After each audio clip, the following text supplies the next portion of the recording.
Yo. Yo, what up? Chillin'.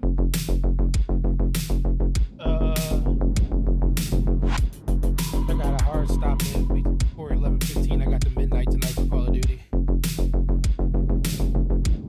Oh. Dude, you said you got the what tonight? Midnight. Oh, the midnight launch. Oh, yeah, I forgot. Yeah. Yeah, they threw it on us on Monday. Fine.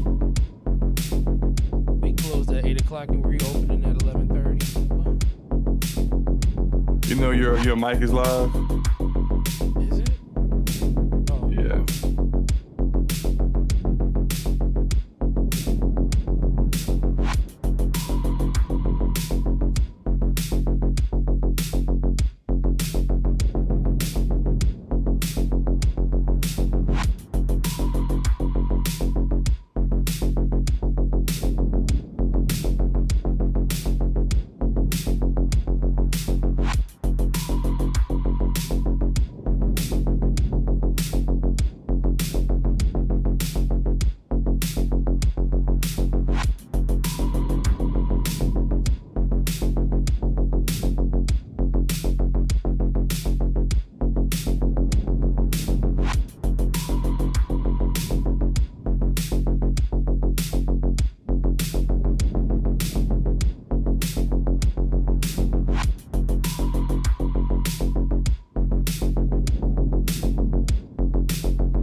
What is up, everybody? It is DPS Podcast episode 201. We had the 200th episode last week with the homie SloMo. It was a great time. We had the homie Ramon Terrell, known by a lot of different clever names. If you go back and check out the last stream, I might have a prize for you if you could pick out at least 3 of the names that SloMo called him during that episode. But it was a great time. But with that being said, we do have a special guest. He will be joining us very soon once he gets a chance to get on. Tonight is Call of Duty night. Your boy got a midnight tonight. So this show is going to definitely be capped at least 11:15 at the latest. So we're not going to waste any time. But I am here with the man, the myth, the legend, the man of many slap, the man that is going to put bullet written holes in a lot of people over the course of this weekend. SloMoBackSlap, how you doing, bro? What you been up to? You gotta be patient and wait for the alien to give up and just go away before you come. But then, even then, if you even hide in the same like kind of places, it is. What did Sycamore just say? He said SloMo is the most disrespectful uncle I've ever interacted with. I'm gonna tell you a story. Let me tell you a story about. Shout out to Sycamore. Let me tell you a story. So, I've been playing Metaphor a lot. Love it. You know, awesome RPG. Definitely, I think Game of the Year worthy. Like it should be nominated. I don't know if it's going to win, but it should at least be nominated. Been playing that. Earlier today, Forte, I'm doing a boss fight, and I'm noticing in the boss fight, like this boss has got an AOE attack where he hits everyone. And the damage that he's hitting everyone with isn't like drastic or anything, but the damage, it also comes with a debuff that is taking all of my attack damage and dropping it to like the worst like level, like the debuffing the heck out of my attack. My attacks are normally, you know, and I'm hitting the enemy's weaknesses, would have normally been like 250, 300, 350 damage per spell, was like down at like 40 and 50. So I have the cleric archetype that has a spell that removes the debuff off of all your allies, but you can't change your archetype mid-battle. So I'm like, man, I'm gonna be fighting this dude forever. So what I wanted to do was just be like, man, forget that. Let me just go ahead and die. Let him kill me. Then I can go, because my save point is like right before this fight. Because like when you go through a dungeon and you get to the boss, like the boss room, they put a little like save point right outside there. So if you need to make changes, then you can do that. You know what I'm saying? So that's what I planned on doing, but I was kind of hungry because, you know, like it was time to eat lunch. So I put it on auto battle because I'm like, I expect auto battle to just be dumb AI movement. Like you do auto battle if you mad OP and you just wanted to spam like the regular attack. Don't use the a smart spell for a smart situation. And if you like super OP compared to the enemies there, you can kind of just speed the process up of going through a dungeon or palace. At least that's what I would do in like a Persona game if I didn't feel like actually doing every battle, especially when you're guaranteed to win because they're super easy. Now, that was my first time ever using auto battle in Metaphor, so I had no idea that like they're smart. Like they actually do smart. I didn't even see what happened. I have no freaking idea how it turned out. But basically, I ended up winning the fights. Like I went upstairs, made a sandwich, talked to the wife for a bit, got something to drink, came back downstairs, and I'm looking at the experience I got off the fight, and I'm like, I'm just staring at the screen like, I'm confused. We won? Like I didn't think we were going. If anything, I thought like it'll still be going on, but we're going to lose eventually. I couldn't believe we won, so I was like, "Oh, well, all right." And so I just tweeted about it, like weird. Turned on the auto battle in a boss fight. Thought it was just end up dead, and I could start over like I wanted to. But instead, they actually won the fight. So all right, I guess that worked. This man Sycamore sending me messages. I'm disappointed in you, SloMo. You've been downgraded, SloMo. you used auto battle slow-mo. I'm like, what are you talking about? I used it not because it's a crap. I wanted them to die faster so that I could get back to changing my build and my loadout so I could win on my own. And it's just like I sent him a message earlier. I'm like, what do you mean, man? What are you talking about? Then he called me a weakling. He called me names and stuff. So I was like, I am. You know what I'm saying? I can go there too. He was like, I got a new nickname for you now. Well, I got a nickname for you too, illiterate, because you can't read. You can't read what I wrote. But look, Sycamore is the homie. It's all jokes and fun and games. I've been watching y'all argue in the Discord. It's fun. Not in the Discord, in the DMs. It's fun. I'd be forgetting you even in that DM, honestly, because you just be never say a word. I just be looking. Like, whoo. Arodimus says, what is your auto battle? So like, I've never used auto battle before today, Arodimus. So whatever the default was, I think it's something like all out kill or something like that. Like, which I thought would have been just straight spamming the spamming the regular attack. I didn't I have no idea what spells were used or anything when my team won the fight. So I have no idea. So because I wasn't like actually watching it, I went down upstairs to get something to eat. So it was just strange, But cool that they actually have an auto battle that actually is smart. I normally don't use it because typically when you play like Persona 3, 4, and 5, when you use auto battle, they're not smart.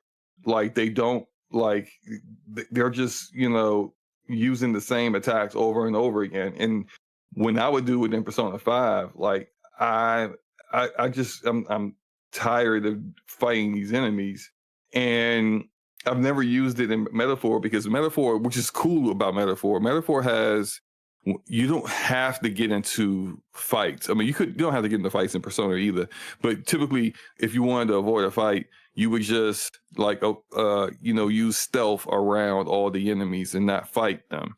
But in Metaphor, it's almost kind of like an action RPG in a sense where you would hit the Y button to do a group battle where it's turn based, but outside of that, you can actually swing your weapon and kill people, and if they're low enough compared to you. If they're weak enough, you can just kill them with one hit, and then you could be dodge rolling when they try to hit you.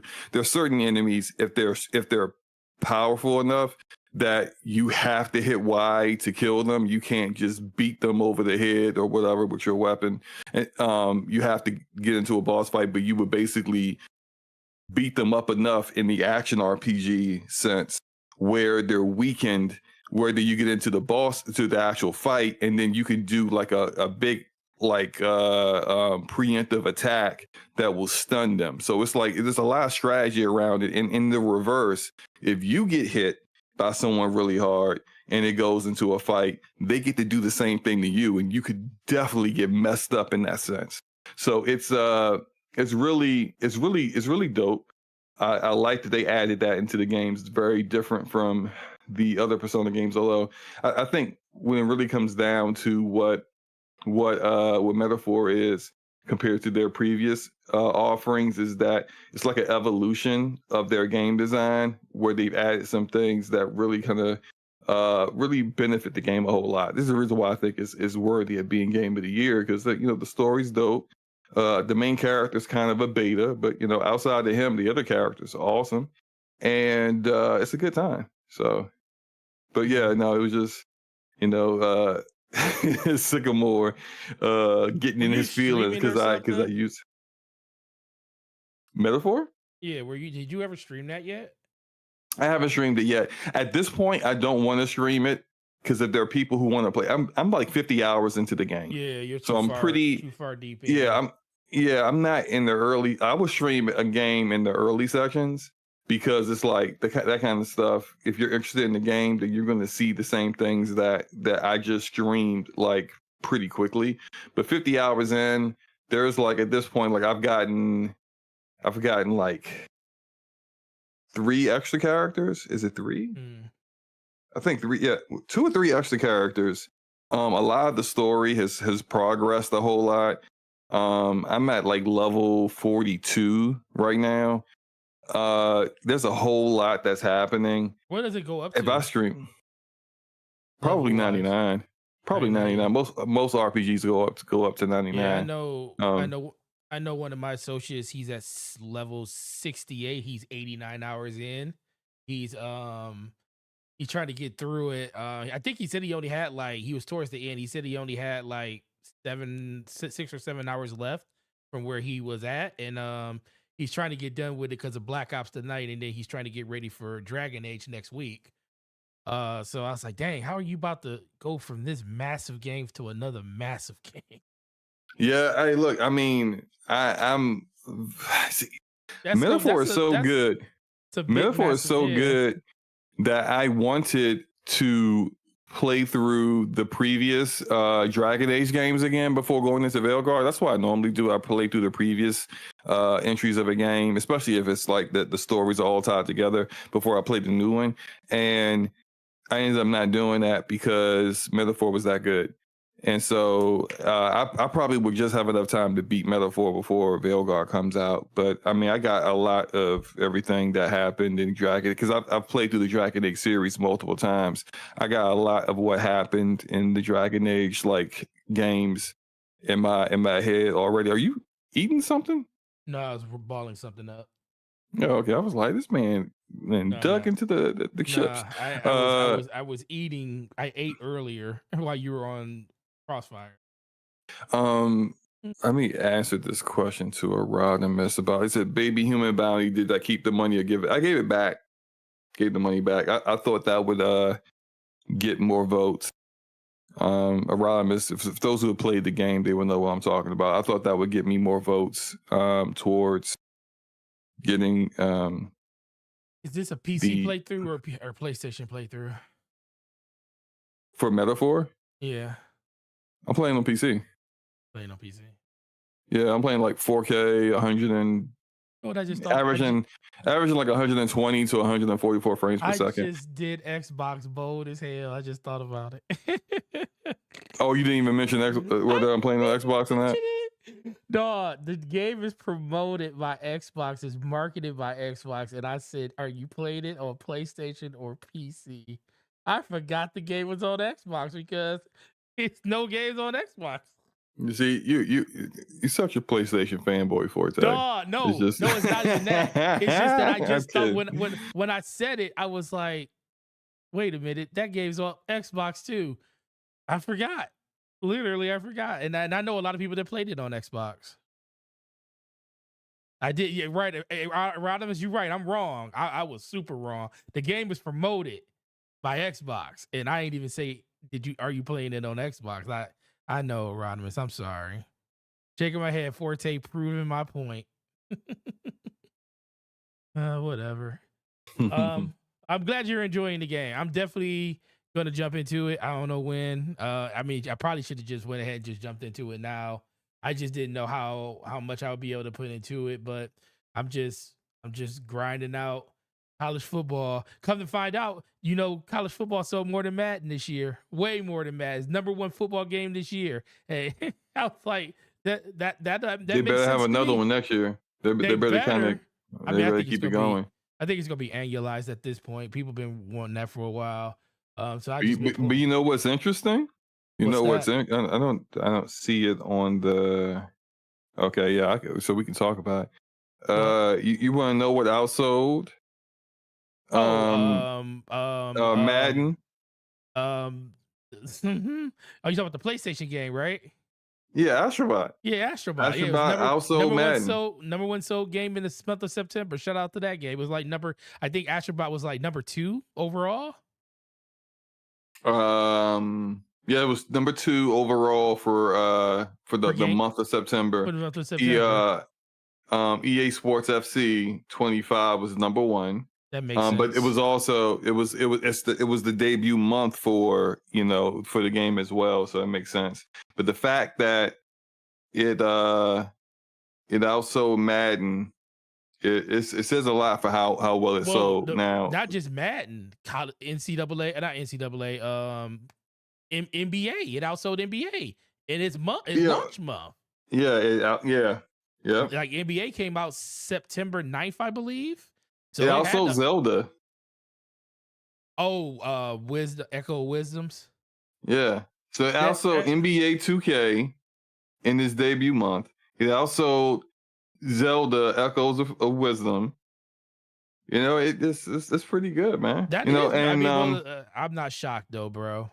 I'm not shocked. That game, everybody. I would say I'm a little shocked. I thought it would sell okay, but I didn't think it would sell that good in this first month. And I know there are people like, oh, it didn't hit the top 20 of the year, but I'm like, it's the first month. Like, why? The only games that debut in the top 20 of, late in a year. It's like if this was early in the year, this was like May, then like, okay. But this is like September. This is later in the year. The only games that debut in the top 20 as soon as they release later in the year is like Call of Duty. It's games that are like massive games that everyone is looking forward to. So it's good. Yeah, it's good. It's very, I hope. Congratulations to Team Asobi, and I hope that its success means there's more Astrobot games coming, or if Team Asobi wants to make something else, that we'll definitely get something else out there that's going to be pretty fire, because they're a good studio. Yeah, I'm with you. I guess I am a little surprised, but it's just nice to know that it wasn't a bunch of frauds out here on Twitter talking like, oh man, Astrobot, I'm gonna go out and play it. People actually put their money where their mouth was on this one. Yeah, but I mean, that's it. I didn't get a $50 game, but still. I bet like the people out here on Twitter and social media, there's such a small percentage of the people who play games overall.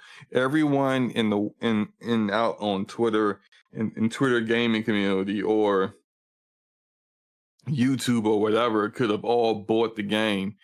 And if it was just them buying the game, it basically would not have sold anything. It wouldn't have charted at all. This is the reason why I think games like Alan Wake 2 never chart. Like none of Remedy's games really chart like that. And I think it's because, within this gaming community, we hear a lot of noise about Remedy, and we care about those games.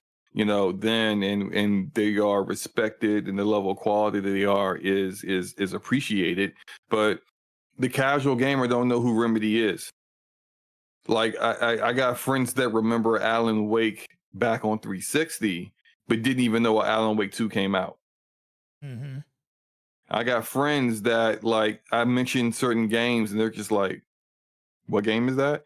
And and they own a PlayStation, they own a Xbox, but they couldn't tell you the difference between an Xbox One X and an Xbox Series X. Like they don't even know there's an Xbox. They don't even know one came out. So it's just like for those kind of people, like when a game kind of reaches that audience, is when you start seeing them big on these lists. And my kids saw me playing Astrobot and was just like, stopped everything they were doing, sat down and watched, because my daughter thought Astrobot's cute, and my son thought the gameplay was dope, and they wanted to watch. So it's just it's the way it is, man. Nice. Well, we're being joined by our special guest, Game Logic. Game Logic, how have you been, sir? And you just in time, you can tell us what you've been playing over the week. Yeah, man. First, can I get a mic check? Can you guys hear me okay? Can the chat hear me okay? Yep. Yeah, I can hear you. Pretty good. A-okay. Okay. Yeah, for second of all, I apologize for being late. I was literally heading down here with my coffee, and one of the kids came and told me that they heard leaking from the toilet. And of course, I went into emergency homeowner mode, because nothing is worse as a homeowner than random water coming out of somewhere that it's not supposed to be in an uncontrolled manner. So so yeah, I had to go check that out. And then of course then got into an argument because the bathroom was trashed. I made them get up out of bed to clean it up, and then told them they weren't going to be allowed to use the bathroom, and had one of them try to tell me that it's their bathroom. And I was like, I know I don't pay mortgage Everything in this house is mine. Yeah, exactly. Bathroom. I'm like, what? Including you. Hey, taking owner. Hey, you can't have ownership over stuff and not pay for it. And then I'm heading down the stairs, and she muttered something, and of course it was one of those "What did you say?" moments. Right. So, Huh? yeah, so what is the age of this I'll say they're not a teenager, so they're entirely dependent upon their parents. They're not yet at a point where they're going to sue for what's it called when you try and get divorced from your parents or whatever? It's like independence or something like that. Yeah, something like that. Whatever. Yeah. So, yeah, so I apologize for that, but yeah, I've been playing a lot of weird stuff, stuff that is not the mainstream, is not going to make me popular or resonate with a lot of people. So started off the week, I was wrapping up a session in a Euro Truck Simulator on PC. Nice. So what is that about exactly? So clearly a simulator, but what is Euro Truck? Like, what is? Yeah. So first of all, I should convey for people who don't know me, like I have a, you know, as an engineer and a lot of things that I've done previously in my life, I have a interest in just a lot of the technology behind vehicles and vehicular transport. I've driven, you know, anything from a tank to a Humvee to, you know, submarines and just planes, like all types of stuff. So, you know, I love simulators because a lot of times I'm driving something right in a simulation that I've actually driven before. But Euro Truck Simulator is it's one part kind of a business sim. I mean, you're ostensibly supposed to be like starting your own truck business.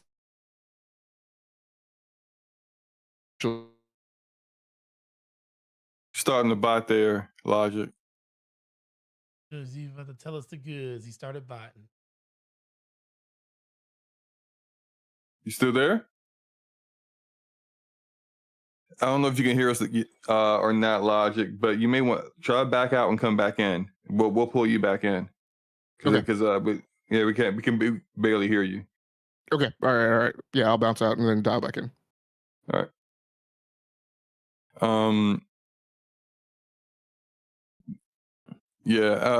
That is interesting that he brought up a simulator. I've been playing. You ever played PC Builder building simulator? Forte? No, I have not. I can't say I have not. Yeah, it's pretty cool. Like you are this guy who takes over like your uncle or your cousin's computer business that's failing. And he's got like all these orders backed up and everything, where people are just like, hey, I need you to remove all the viruses off my computer, or I need you to upgrade my RAM and my CPU. And then you literally have to, like, you get the PC in, you sit it down on the table, and you're literally like taking the panel off, unplugging it, taking out the screws, removing a GPU, putting in a new GPU, putting the screws back in, testing it, Man, all that stuff. Well, I mean, it's not really. Sure? I mean, it is work if you're really doing it. Sounds like PC. That sounds like PC Park Picker Builder or PC Simulator or something. Well, I mean, that's what it is. But you're running a business, and it's like you gotta like manage your budget and your money, and like you gotta buy parts and stuff, and wait for orders to come in, and you know, manage the money that comes in after you finish something. So it's like it's a lot. But then you get to like play music, and it's pretty cool. Like your work computer in the game mimics your desktop for your computer. It's cool. You know, I played it like.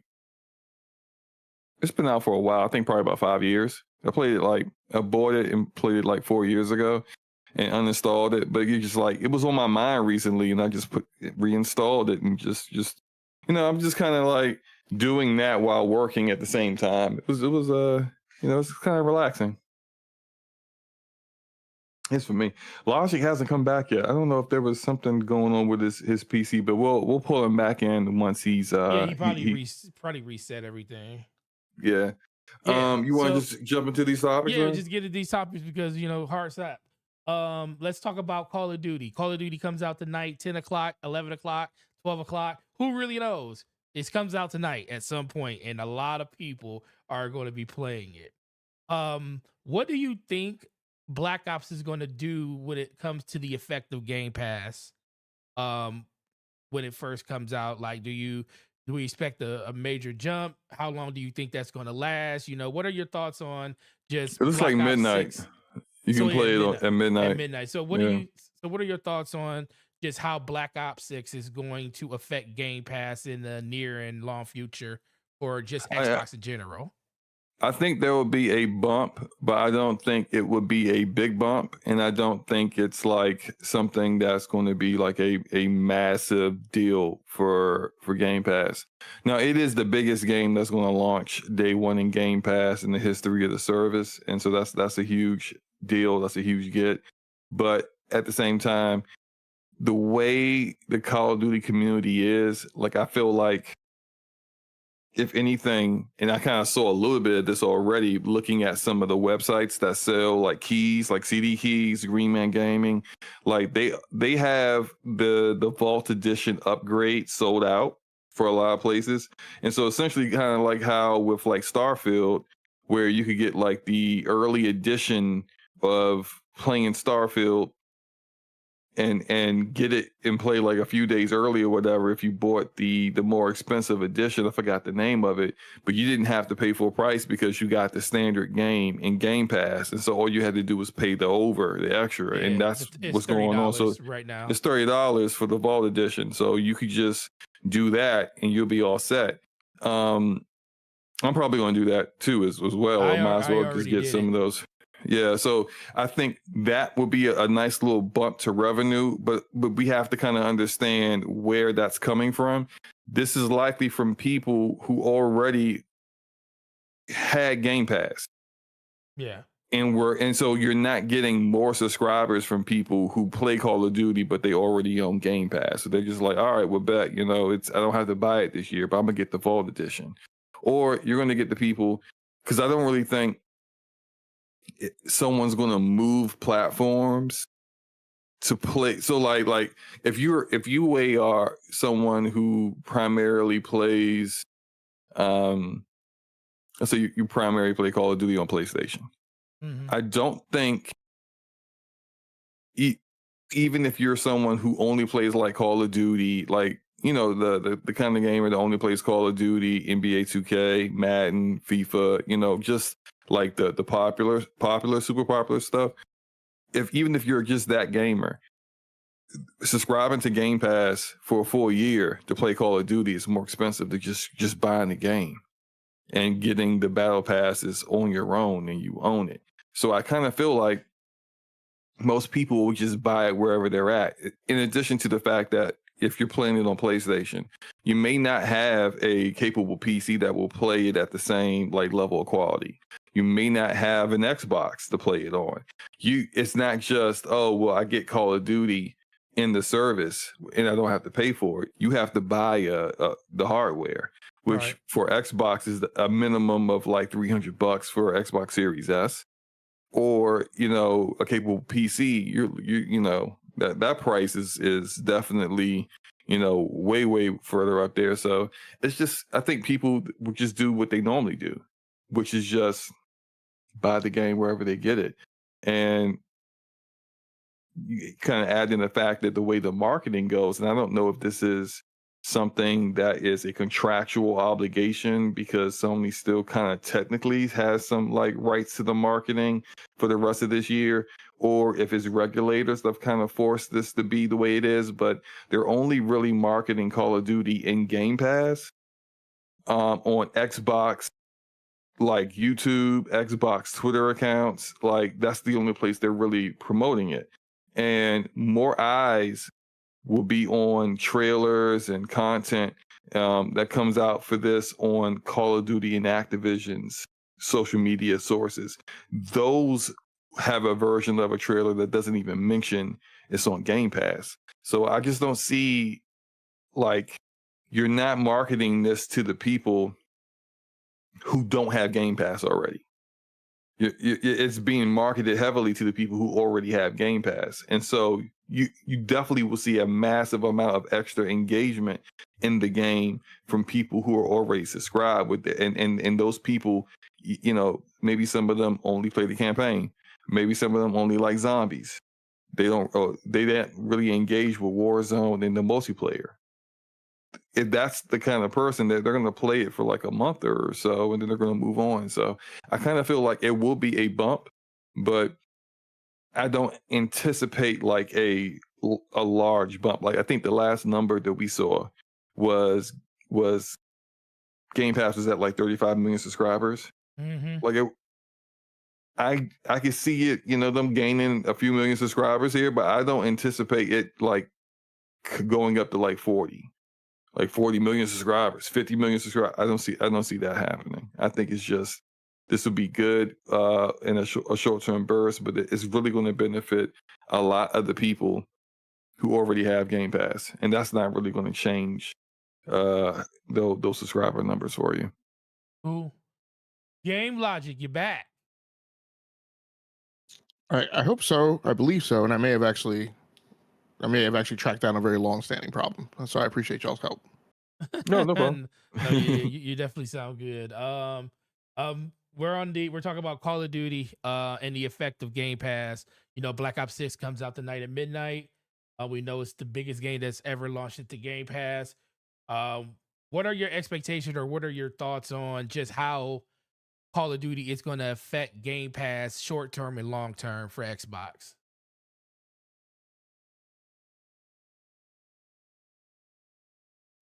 So I've rendered a couple different opinions on this topic that have run the gamut from, I think when I talked to you guys about it earlier this year, I think I said, you know, at Las Vegas odds, right, at an outside chance, you maybe add max 30 million over time. And that was an incredibly like speculative number. But I put that number out there just to say, mainly to drive the point home that even if you add 30 million, you're still not where the business said it needed to be, right? In July of 2023 during the merger hearings. But then the other opinion that I rendered most recently with Brap during a rant was, I don't think it matters. And the reason I don't think it matters anymore is the statement from the hearings at that time was that, hey, if we don't, you know, here's a number, it's a chart that was made by the hardware guys. And that particular slide was kind of like a checksum slide, right? It was they had briefed what they were proposing to do with the hardware line, and they were trying to show, whether it was before that part of the brief or after, I can't remember, but what they were trying to show is this is our understanding of the strategy, right, in the metrics. And so in order to achieve these goals, this is why we're proposing, right, we go this direction with hardware.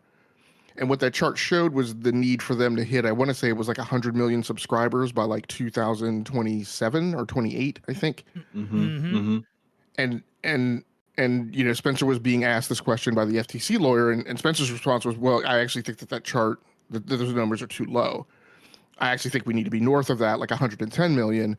And we need to see trends telling us that we are heading towards those numbers, you know, a couple of years before we get into the next generation. And if we're not hitting those numbers by then, you know, we would probably have to have some internal discussions, you know, very serious discussions about Xbox being in a different kind of business.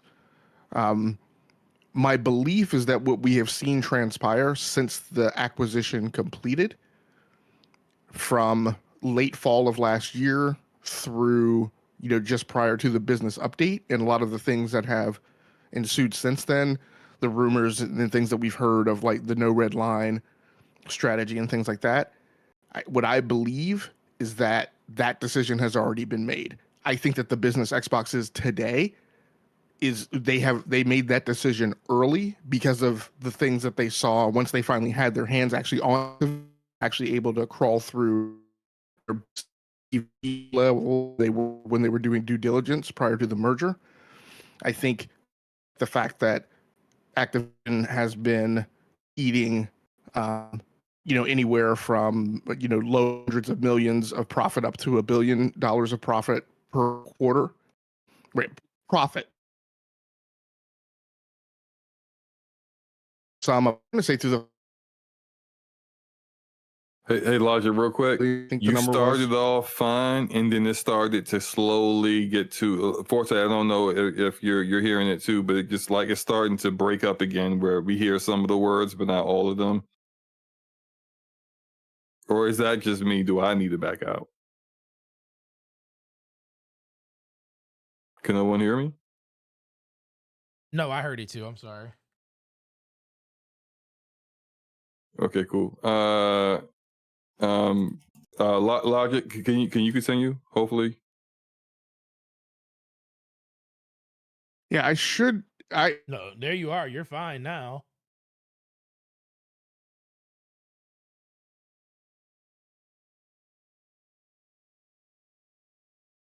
And PCs make my head hurt. No, I just think it's Discord. Sometimes Discord is just a fickle witch. I'm gonna say witch, not the other word. True.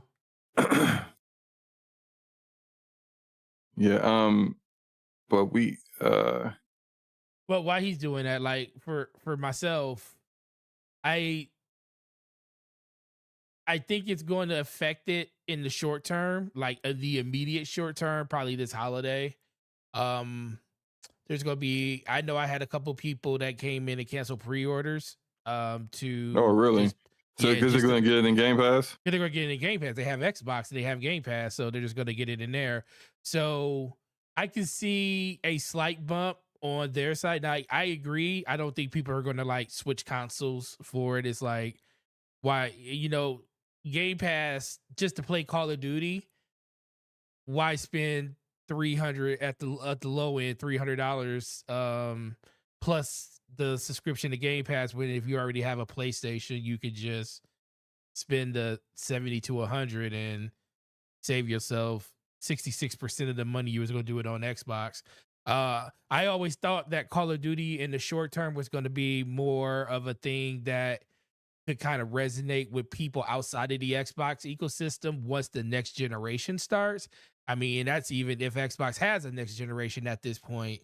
But I think that's when you would see like I wouldn't even say substantial, but just a little bit of a turn where people have to make a decision all over again. People that aren't tied to their box, or they're not tied to the game library that they have and stuff like that, because most of the games that they play are the sports games and the third party games and stuff like that, and they can play those anywhere.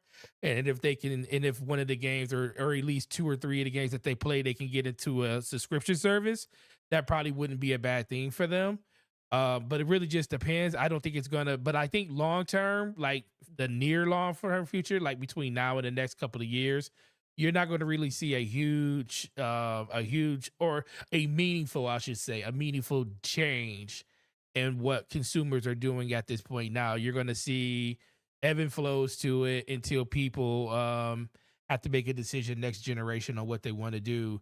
And plus, I think the PlayStation 5 Pro is going to also kind of, make people kind of stay where they're at, because over the course of the generation, do you want to just buy an Xbox and rebuy or get a subscription? Or, maybe you're one of those people that decides 2 years from now that, I want to get a PlayStation 5 Pro and get better visuals, a better frame rate and performance on the game. So there's a couple of different ways that you can kind of look at it. It just really just depends on the consumer intelligence at that point.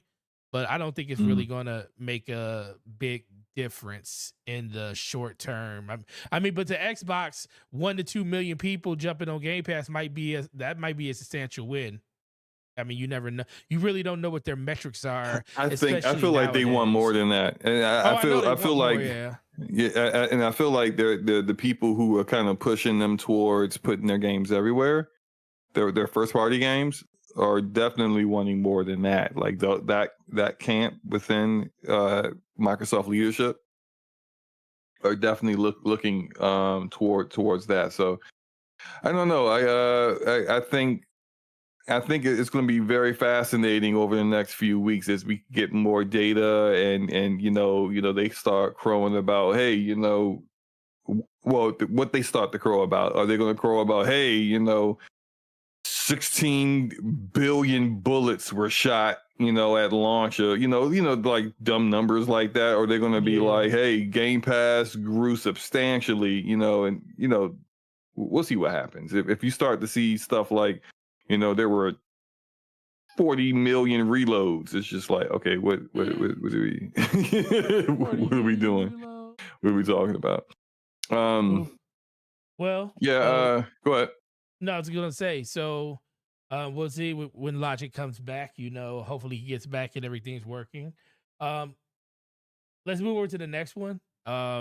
This is kind of a two-parter. We could talk about the PC side of it too. But Spider-Man 2, the leaks came out. A lot of people were excited for some of the stuff that they saw inside those leaks because basically everything at Insomniac got revealed.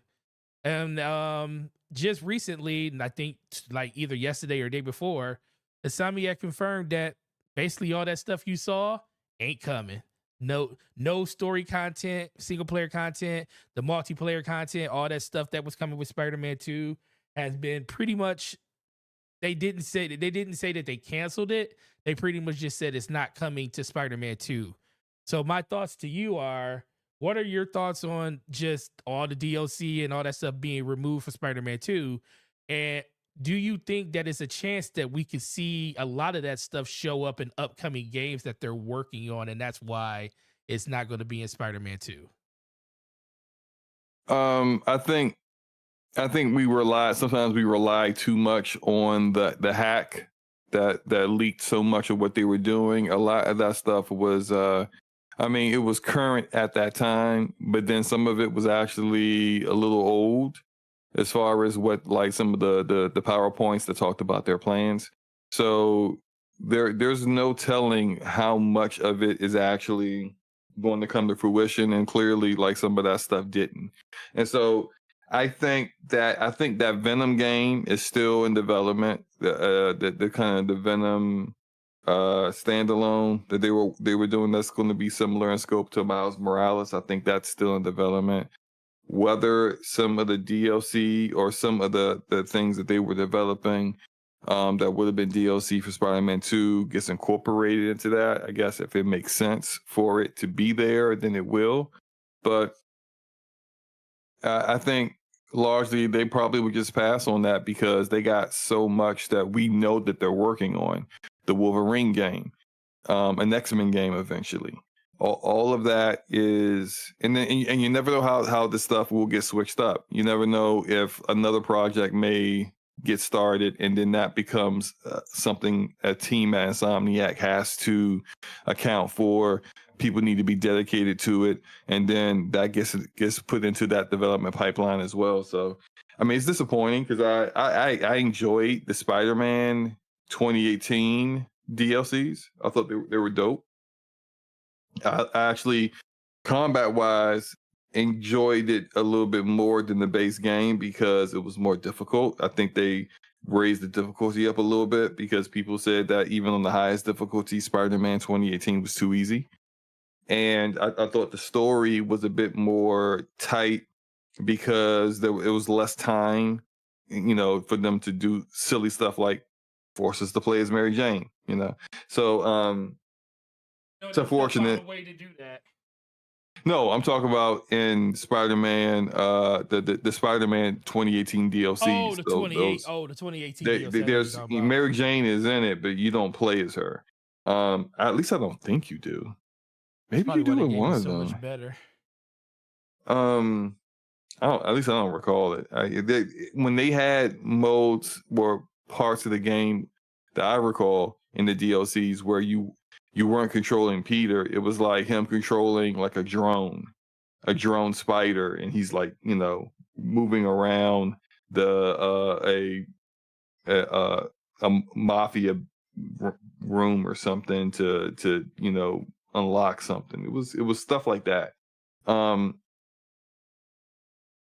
Yeah, I don't think it has Mary Jane in it, but what I would like is I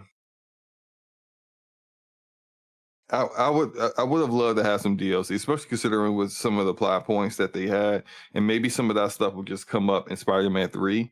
But I would have liked to see a little bit more of Silk, who they kind of somewhat introduced in at the very, very end of Spider-Man 2, introduced to Miles Morales. Again, I can see where that's probably going to go as far as trying to like merge that into what the Silk character's storyline and backstory is with in the actual comics.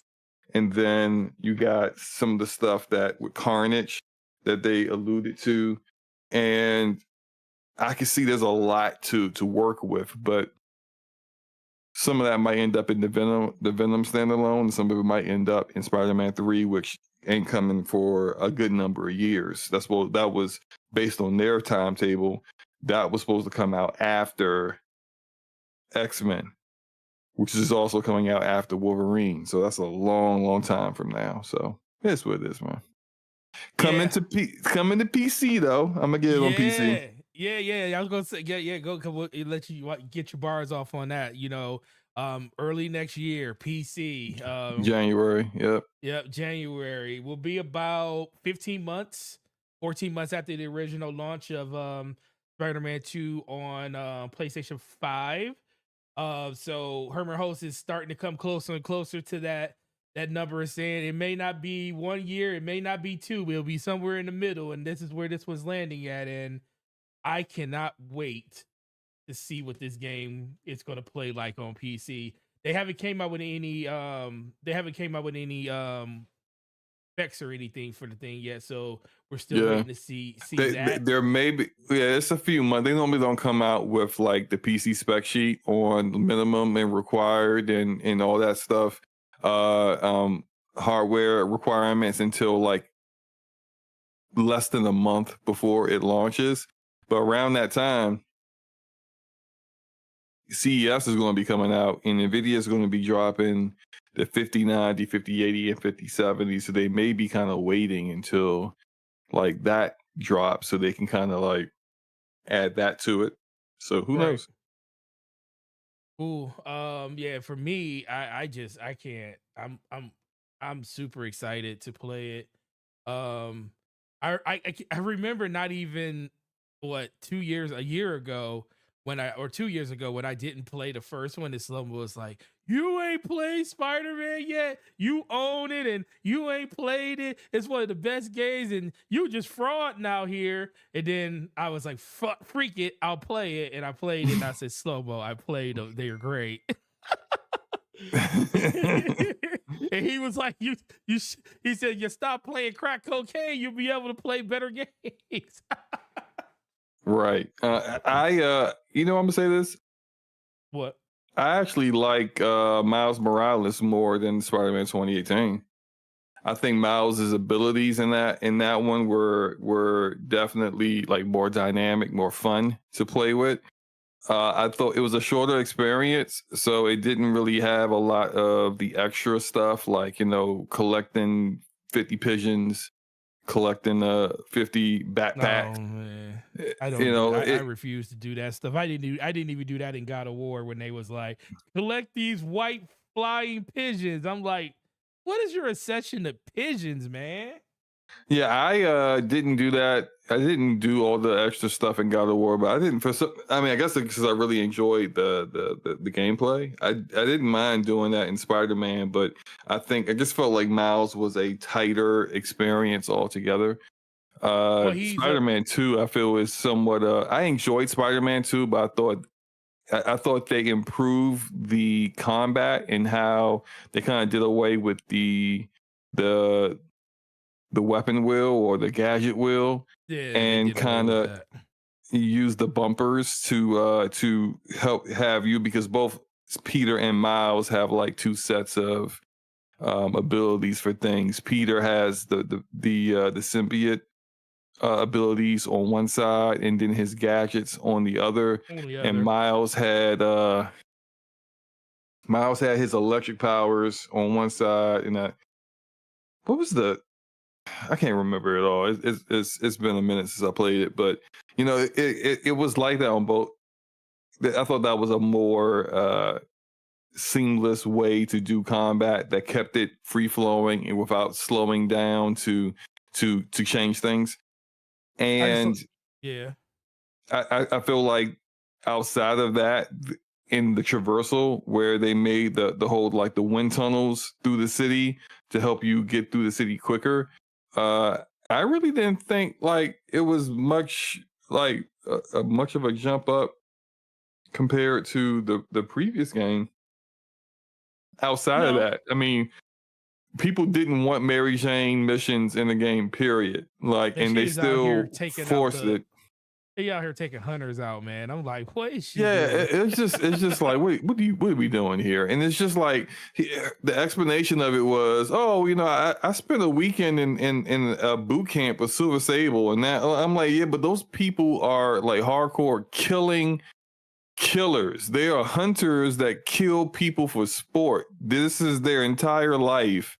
And just because Silver Sable, you know, you did Pilates with Silver Sable for a little while, doesn't mean that you could get to clear an entire like compound of these hardened killers by yourself with a taser. It was just so ridiculous. And kind of the forcing of ridiculous plots in order to, for whatever reason they decided to do it. I think it really hurt the story, and it didn't really get like really free flowing and good and great story beat after great story beat until like maybe the last third of the game. But combat's still fun, you know, and because the combat was so good, and I don't have to worry about some of those weird visuals on PS5 in certain aspects, because I'll be playing it on my high end PC. I'm definitely going to get it again. So yeah. No, yeah, I think that's the cool thing. I remember us talking because like, the one thing that we like the most about it is the fact that, or that we were worried about, is like the dynamic between Peter and Miles and the gameplay. And they did such a great job in making. Like, we already knew it just playing as Miles was like super, you just could feel super OP because of all the different effects and gadgets and stuff they gave him versus what Spider-Man had or Peter had in the first one. Man, they did like you said, they did such a great job in doing that type of stuff and making him feel just as powerful and everything as Miles was. But yeah, there were still the parts in the game where I was like, man, this is so stupid. But I enjoyed it. I'm just looking forward to seeing what they're gonna do with Venom and stuff when that comes out. But what were you about to say? And I don't want to harp on. I don't want to harp on the game too much. Just I also, story wise, I think there's just story. It's out of the 3 Spider-Man games they made, it's the weakest story, and I think it's part of the reason why it's the weakest story is that I feel like they kind of disrespected the character of Peter Parker. You know, they did. You know, I like Miles, but it's just like there was like this one thing like kind of got stuck in my craw with that was there was a part, and I mean the game's been out for over a year, so we can talk about it. There's a part where one of the villains, who is kind of like a nemesis to Miles, kind of has a change of heart. He kind of like turns to the side of good, and Peter says something to the effect of, "Wow, Miles, I've never got any of my rogues gallery to turn good," and I'm just like, that's not true. That's not true in the comics. And that's not even true in this game. That isn't true. And because Tombstone is a villain in the previous game, he is a villain. and he put him away in the DLC. And Tombstone is working out on he's out of prison. He's still on what's it called when you like you're out, but you got you still got to check in with the government. Yeah, he's out on parole. Not well, more than that. He's got like what's it called when like clearly I ain't never committed a crime a day in my life because I can't remember this. He's whatever. Like he's out. He's working at the carnival. And he's just got a straight up regular job. He's not. He had to go see his probation officer. Yeah, he's on probation. There we go. He's out on probation, and he's just trying to be on the straight and narrow. And I'm like, this literally happened, and Peter knew that like earlier in the game. And then you have this line in there. It's just what it smacks to me of is just there's too many writers in the room. And the writers are writing things that they don't know what the other writers in the room are writing. And like, that's something that should have been edited out because it doesn't even make sense. And it's just like, there's just no purpose to kind of like pump Miles up for no reason. Like Miles is awesome. Peter is awesome. You don't need to hurt one character to prop up another character. I just think that's bad storytelling. So hopefully like, this feedback is feedback that Insomniac takes to heart because clearly didn't do so with feedback from the previous game, but it is what it is. Yeah, definitely is what it is. Oh Lord, somebody's in the end zone almost. Yeah, I think Logic may just skip through this week and come back. We'll see if we get him back next week if he doesn't jump back in. Yeah. Ah man, PCs, well, Discord too. So that's probably like you said, part of it. Cool. All right. With that being said, you know what? Before we move on, because I kind of listed it out for 3 people, and without logic here, we'll burn through these really quick. I wanted to add this. I was listening to a couple people. I was listening. I think it was Spawn Wave. He talked about how it feels like, or it seems like we have hit the pinnacle of what digital fidelity can give us. And are we at a point where that isn't going to matter in the future anymore? Or are we going to see any type of like, is it like diminishing return at this point when it comes to the visuals? Because, I was listening to him talk about it and I was like, I can't remember the last time I was wowed by like something visually in a video game, like back in 360 when we went from like original Xbox to 360, it was like, wow, those visuals, that's crazy. And then throughout that whole generation, they got better and better. And when we got to Xbox One, we were like, yo, and we got the PS4, showcasing games is like, yo, this is crazy, this is incredible. And then even got like that throughout part of the PS4 and Xbox One generation. Where are you at on just diminishing returns on graphics? Because, the reason, some people would say the reason people buy, graphics cards or they buy new consoles is for visual fidelity upgrades and stuff like that. And that may be true. But what are your thoughts on just where we are, and are we going to see another step in visual fidelity outside of what we're seeing now, where people are going to be like, wow, I can't believe that I'm seeing this? Like, what are your thoughts on that? I feel like every 10 years or so, people have this argument where they feel like we've reached the pinnacle and then we see another level.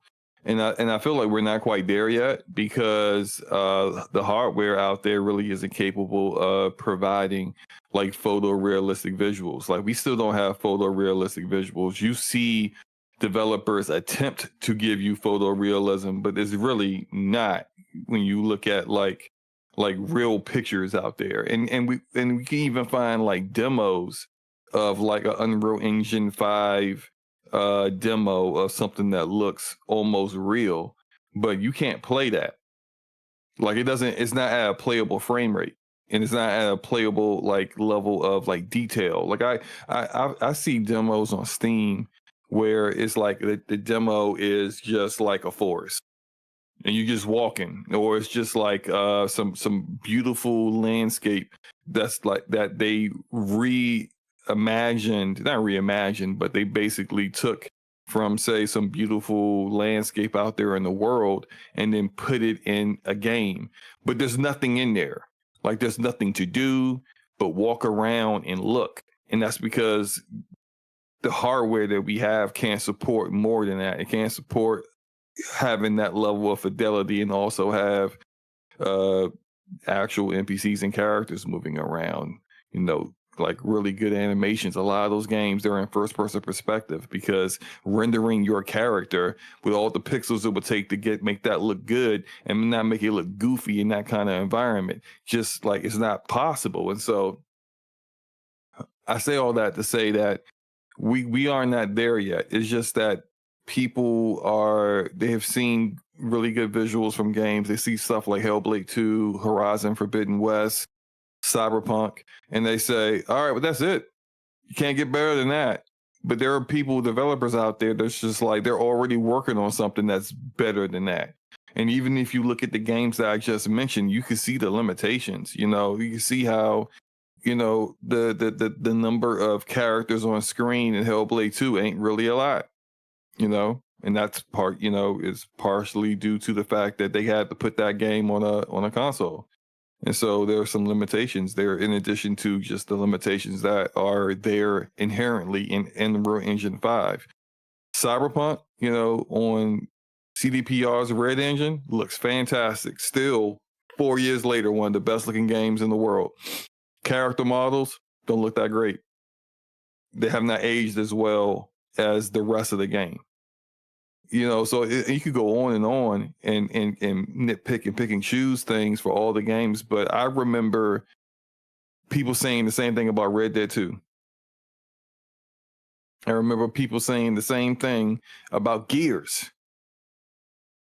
Oh, we're not going to get better than that. Like this is it. This is the pinnacle. It's not. People will make games look better. It's the pinnacle when you got games looking better than the actual real life. That's when you've hit that level. And I think what people kind of feel like is diminishing returns is kind of determined by the kind of games that they play. And that's no disrespect to Spawn Wave, but he's more of a Nintendo guy. And if you're a Nintendo guy, you definitely don't care about visuals. So I was gonna say, you definitely don't care about visuals. You definitely don't care about visuals like that. So it's just, it is what it is. I can't wait to see what people are able to do. And to finish this up, NVIDIA, I think Jensen with NVIDIA, and part of this is cap, because they have products to sell, and they're big on AI right now. AI is making them a lot of money. But Jensen, from the CEO of NVIDIA, said that he thinks that the next big advancements in visuals when it comes to gaming are going to come from AI.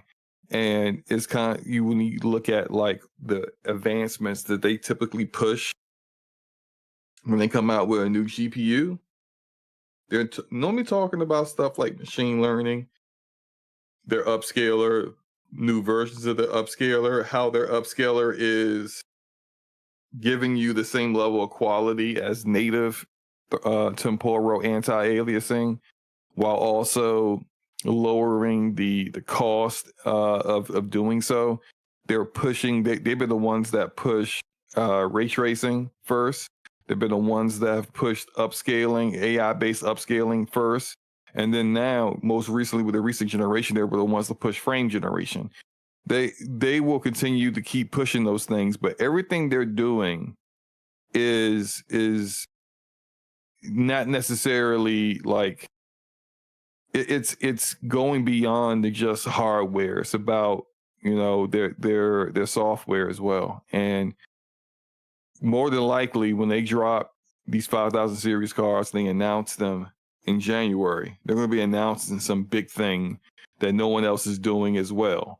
And I think that's it's going to be kind of important, because when we see it, we're going to realize that, like, yeah, there was another level to go to. And a lot of what they achieved, even in that demo, remember that demo, the Lumen and Nanite demo? Mm-hmm. They had that character they created, and she's like in some kind of like desert region in a cave and all that. We don't have games that look like that now. Right. And they showed that demo in 2019. So I just don't see how people think that like we're at a point where it's not gonna get much better than this. It can get a lot better than this, clearly. Yeah, you never people the thing is you never know what something will look like until you see it, because it's like the unfathomable happens in front of you and stuff. It's like, even back in 2005 or 2006 or 7 when Halo came out, people were like, man, I didn't know that they could make games look like this. Even when you talked about Red Dead Redemption 2 on Xbox, even on PC, man, I didn't know they could make a game look like this. Even if you take like the game on rails, like the Matrix experience, that's a good looking experience. You would never think like, and even though it is not fully playable, it's like more on rails and you just do like a little bit of looking around and shooting.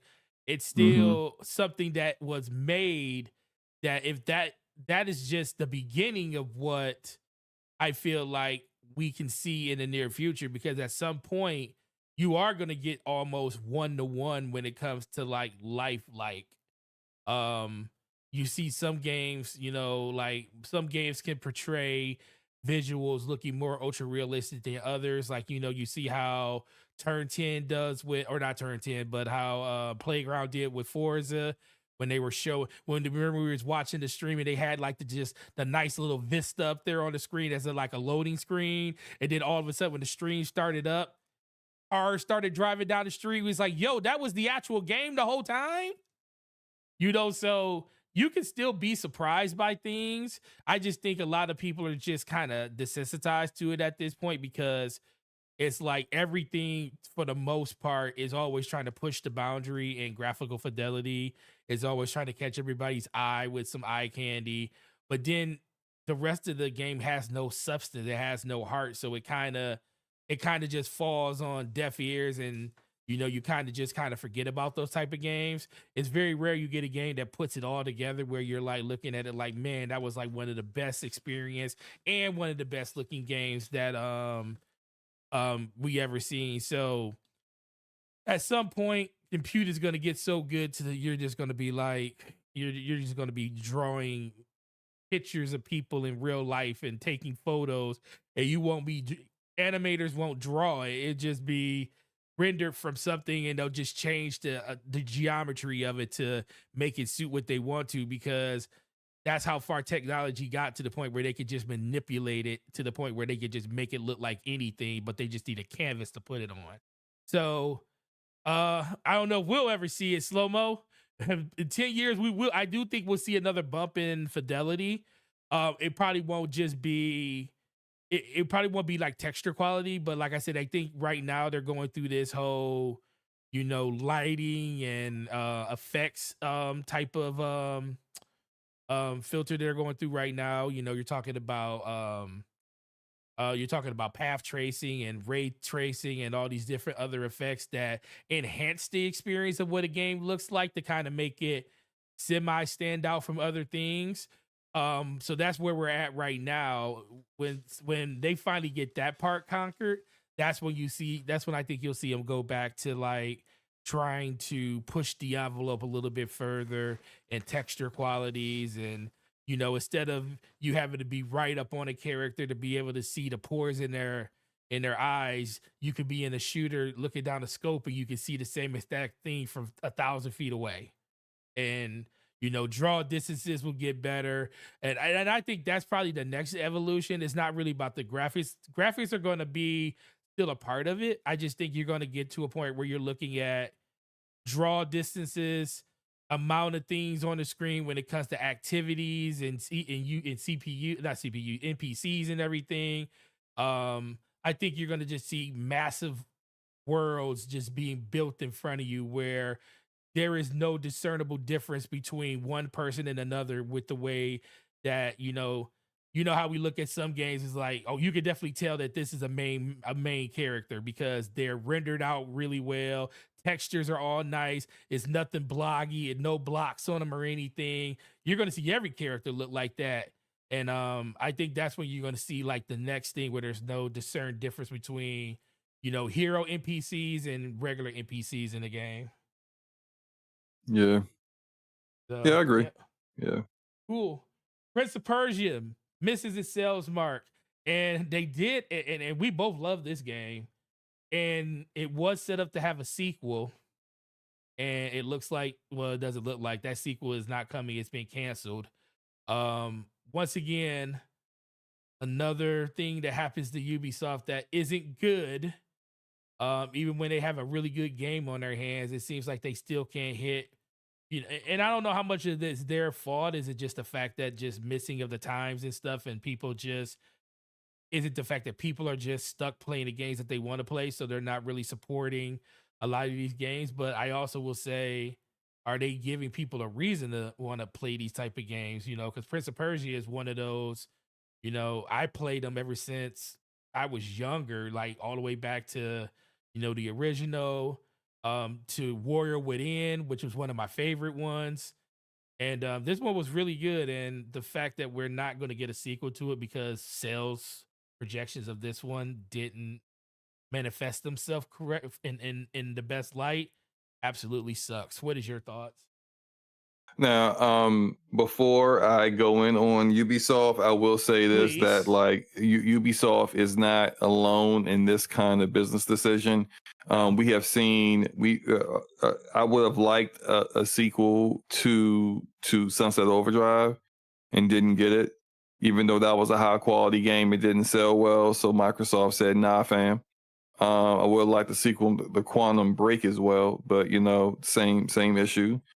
Uh, we, there are a lot of people who wished for a sequel to Days Gone, but that didn't occur because the money wasn't right with Sony on how that played out. And so everyone kind of does this, where it could be a high quality game, but if it doesn't sell high enough, the business people come in and make a business decision on it.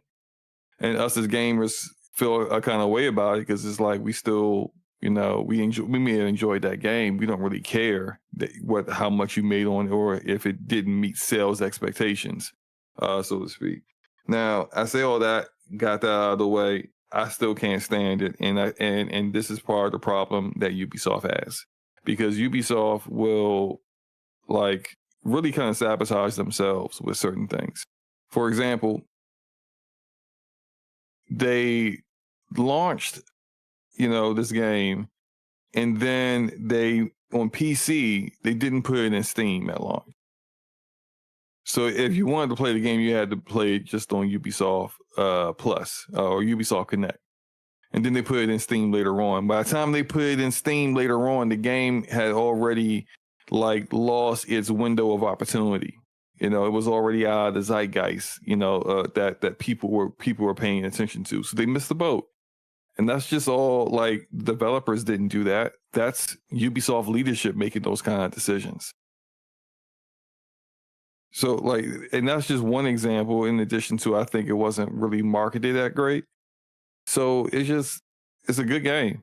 It's a very good game, but it is the victim of people who don't play games, making decisions based upon what they think gamers want or what they think would be acceptable to gamers. And that's just time and time again, we see those kind of mistakes happen. And the people who suffer for it are the gamers who don't get a sequel, and the developers who might potentially be out of a job, and not the executives who made the dumb decision that caused the issues in the first place.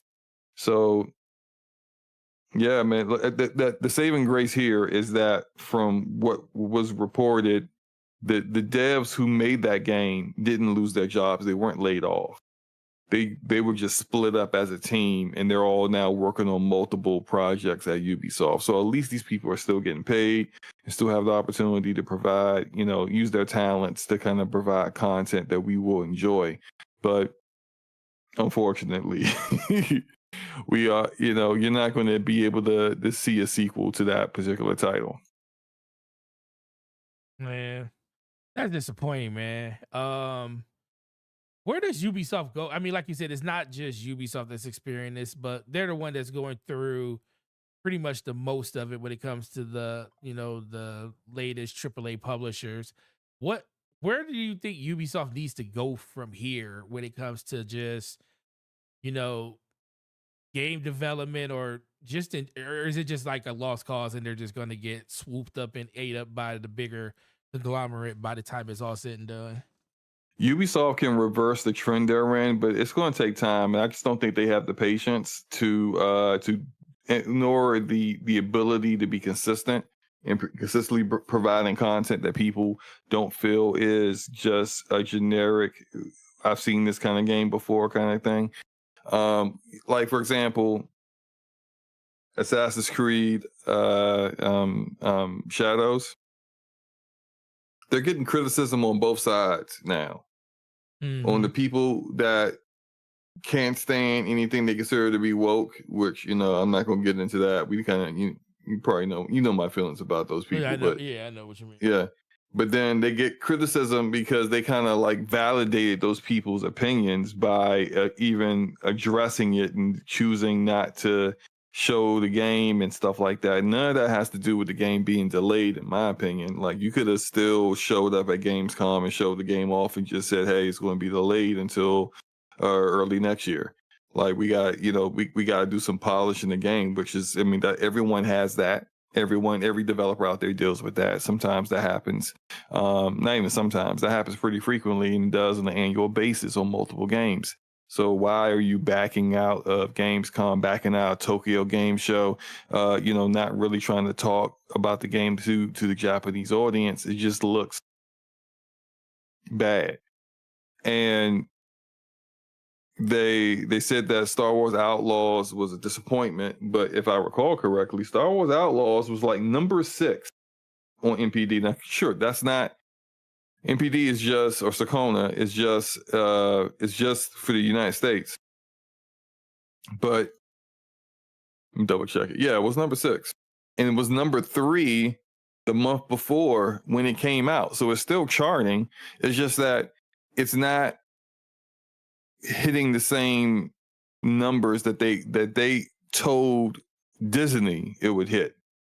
Because that's a licensed game. That's not their own IP. So they continue to kind of make a lot of mistakes. I kind of feel like I like Massive Entertainment, but I feel like Massive was the wrong developer to put on Avatar and Star Wars Outlaws. I think they did it, and this isn't something I heard. This is just my opinion. I think they did it because the Snowdrop engine is awesome, and it allows them to kind of create content and iterate on things and very quickly, more quickly than other game engines do. And because Massive created the game engine, they were, in their eyes, best suited to make this game. But again, this is business people making business decisions on the quickest way to get a game out the door. You had other teams and other studios, and your nearly 30 studios that were better suited to kind of make the kind of games that you were making. Star Wars Outlaws has a bunch of stealth elements in it. You tell me you couldn't take one of your Assassin's Creed teams and put it on this, and they would have had designed a game that was far, far better than what we currently got. I don't think it's a bad game, but I uninstalled it. I didn't finish it. And I canceled my Ubisoft Plus subscription because I'm not gonna keep paying for something that I'm not using. But just, they make decisions that aren't based upon like making a great game, but they make them based upon, what makes financial sense and no other reason. And if they really want to kind of reverse their image, their brand, they gotta start making more games like Phoenix Rising and Prince of Persia Lost Crown that people are actually looking for and people believe are of high quality than the same old from Ubisoft. And frankly, I hope the game wins a lot of awards, because I just want to see a developer who worked on Prince of Persia: Lost Crown go up on stage at the Key League, Game of the Year awards, and just say thank you for this award. Too bad you're not getting a sequel. Thanks, Ubisoft. Like, I just want someone to throw shade at them. I'm pretty sure if they were going to accept the award, they'd be more professional than that. But I'm being petty. I would just like them You to. are being very petty right now. Just kind of just stick it to them for a second, but it is what it is. That's very petty, sir. You shouldn't be like that. You should be a nicer person in life. Oh my God, Sadia host Slayton Nadella says games have to make money. You can't run a business that doesn't make money. Well, you can make a high quality game and it also make money. It's about marketing your game properly to the audiences that are interested in those titles. Like Elden Ring is a high quality game and made money. Cyberpunk eventually became a high quality game and it made a lot of money. Metaphor ReFantazio has already sold like 1 million. I think it may have sold more than any other Atlas or JRPGs, and that's a high quality game that makes money. You can do that. You can make a good game that makes money. It's just it's not mutually exclusive, where it's just like it's going to be, it makes money but it's garbage, or it's high quality but nobody plays it. Like, you don't have to choose one or the other. What are your thoughts on Sean Layden? His you got to go into the whole thinking he did an interview. What are your thoughts on him basically saying that the winner of these last few generations aren't the consoles, they're AMD? What? He said the winner, they asked him, so who was the real winner of the console generations? He was like, AMD.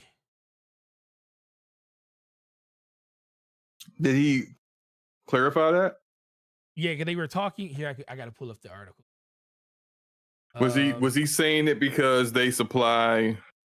Yeah, basically the APU for both Nintendo and not Nintendo, but PlayStation and Xbox. Yeah. Well, I mean, the new Xbox that's coming, I don't know if that is going to be AMD based. I think there's a lot of information out there that will show that the PlayStation 6 will be AMD based, but I mean, they made a lot of money off of Sony and Microsoft, and that's fine. I wouldn't say they're the winner though, especially when it looks like Nintendo is outselling everyone. They're not using AMD, and potentially Microsoft won't be using AMD as well in the future. So I haven't seen Sean's full comments, but I don't think I agree. Yeah, he was talking about AAA games. Trying to find this long article that they wrote. But yeah, I thought it was really interesting when he was like, he just talked. Okay, so he was like, this departure. The entry cost of making AAA games is a triple-digit million and digit millions now. I think naturally risk tolerance drops, and you're looking at sequels, you're looking at copycats, because the French finances guys who draw the line. Well, it's Fortnite made this much money in the amount of time. Fortnite kicks off, can make this in the amount of time. In the gaming business, you have Call of Duty, Grand Theft Auto, indie stuff, but then think middle piece, the middle layers that used to be where Interplay, Gremlins, Ocean, THQ, and all those companies made their money. That middle piece is gone. You can so this is a larger part of his comment about AA. About AA and AAA. I agree about AA. I agree that AA isn't like really much of a thing. I think it's due to the fact that developers are. It's difficult for an independent AA studio to survive because you're not quite getting the level of polish that in those games that you would get from like a AAA game,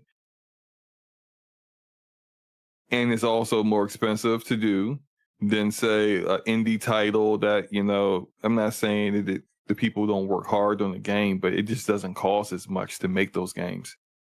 And then they turn around and have massive success like Among Us. What is that name? This Phasmophobia. You know, like these games that are clearly not AAA quality and did not need a large number of developers to develop. They're indie and they do awesome, you know, but that's not AA. Like AA is say like Atlas Fallen. You remember that game? I do. What was the one that EA made? They shut the studio down, or not that the studio shut down as long as I don't think they own the studio, but it was one of the first ones using the full suite of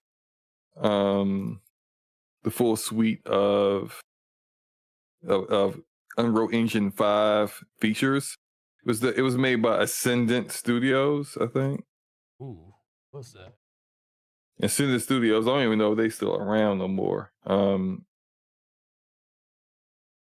They made Immortals of Avium.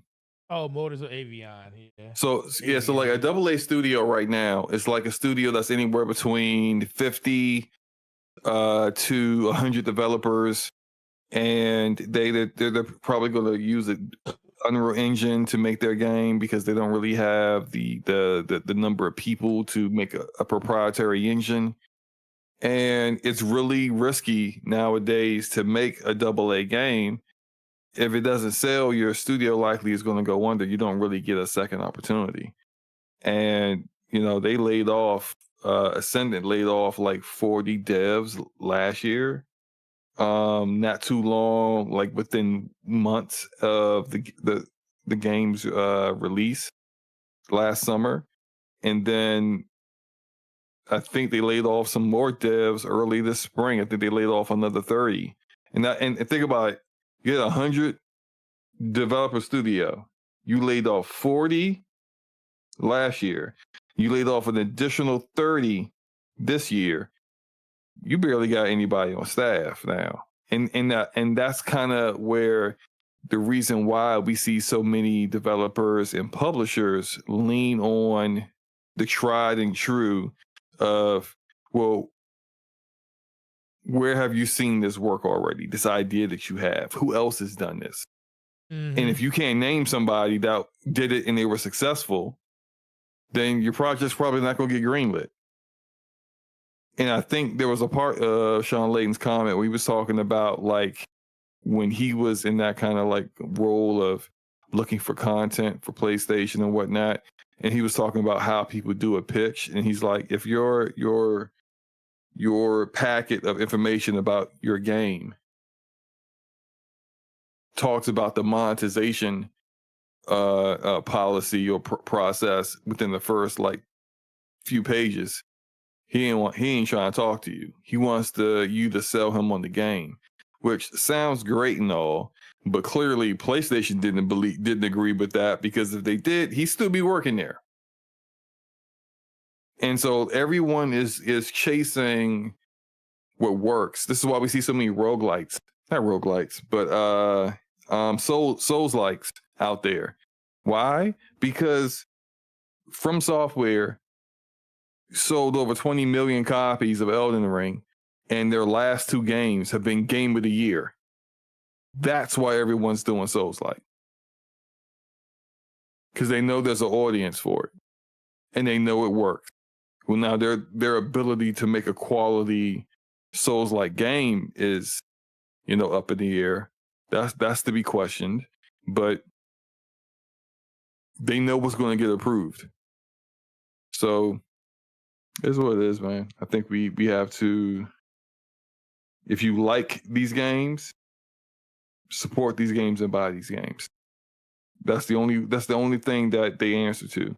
If there's something that you don't like that a developer or publisher is doing, you stop buying their games. Because complaining on social media ain't going to change anything. I could complain about Call of Duty, but if I buy Call of Duty or I'm playing through Game Pass, does Activision and Microsoft care? Nope.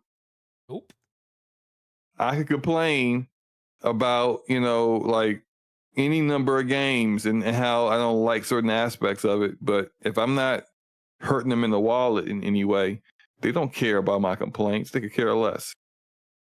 I paid them. You sure did. You are a number. I keep telling people you're a number until you're not a number anymore. And people don't understand that. Yeah. Ooh. So did you see this? Did you see the article for Sony where they are basically converting part of Bungie? Remember the whole thing where they said they were taking developers and moving them over from Bungie proper to SIE to work under SIE? Looks like that's going into effect. I don't know if you saw the article on it, or not the article. It was a tweet from she was part of. Here it goes.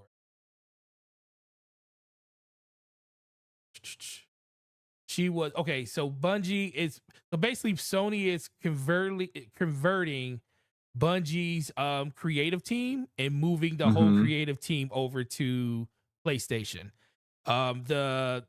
Basically the head of the creative team at Bungie put out a tweet talking about she has taken a new role as the lead senior development counsel for SIE when it comes to their creative team, basically overseeing all the PlayStation's live service games in the future. Now, a lot of people thought live service for PlayStation was kind of going to be put on the back burner due to, some of the, mishaps of like Concord, but even knowing they did have a success when it came to Helldivers.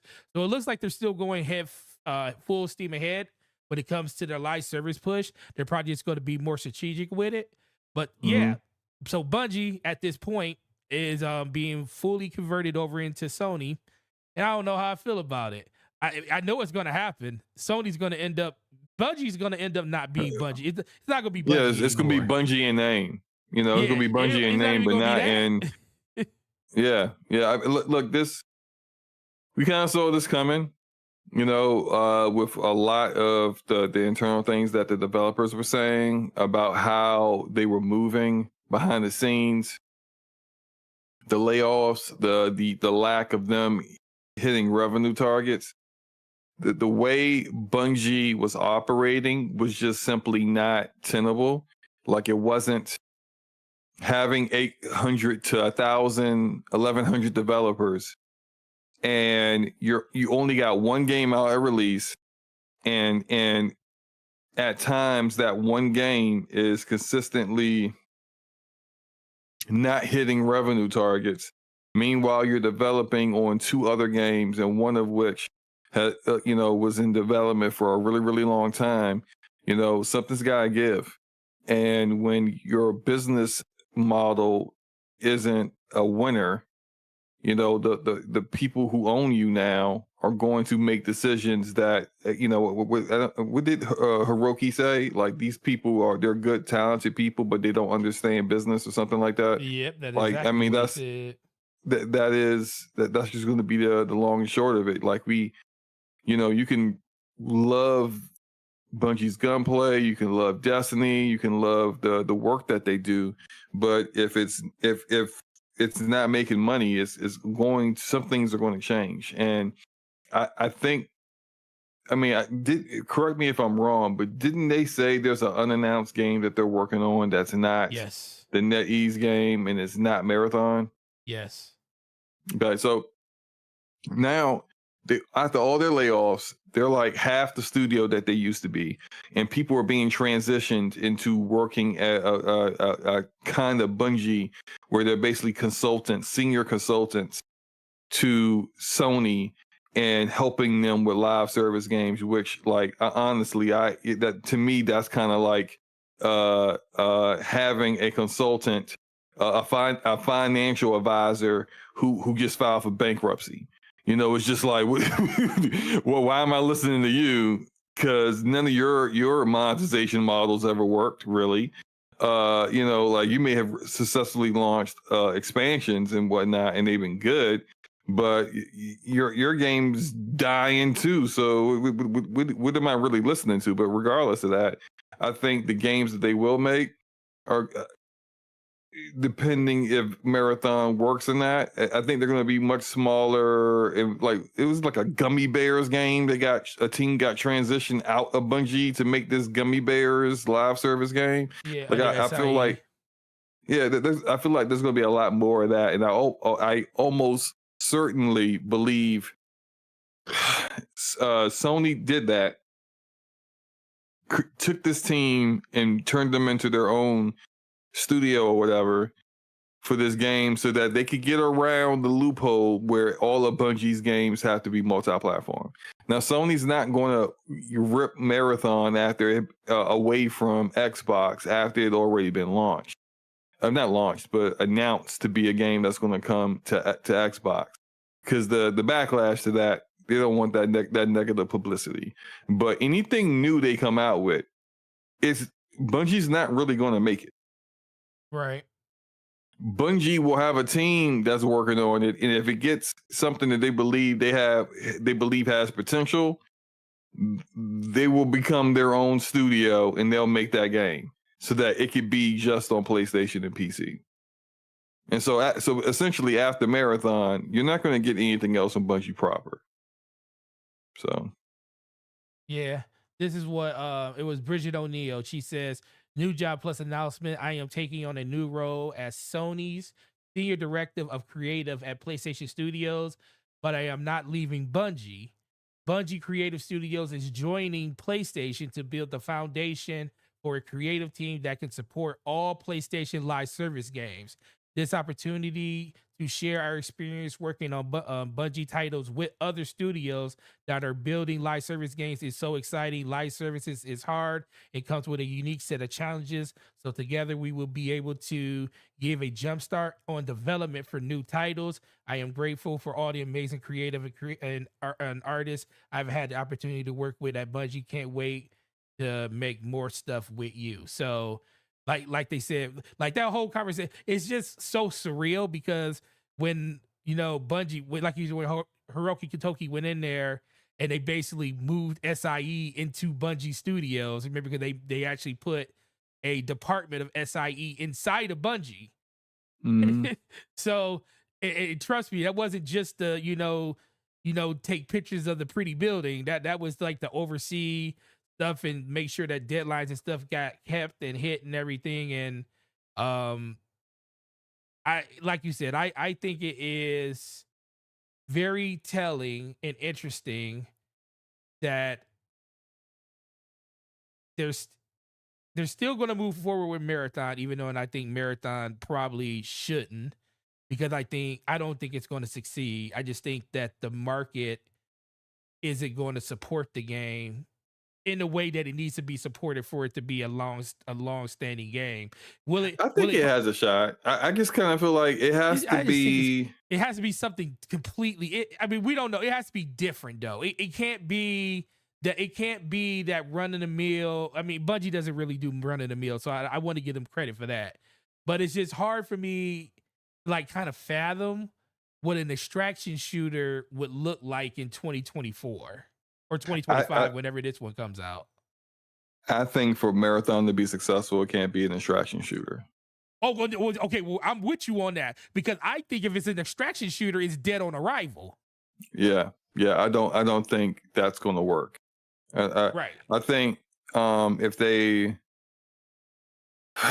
if it was kind of like a hybrid hero shooter battle royale, then it may allow gamers to, because if you look at the trailer for Marathon, of course it was a teaser trailer that didn't really show actual gameplay.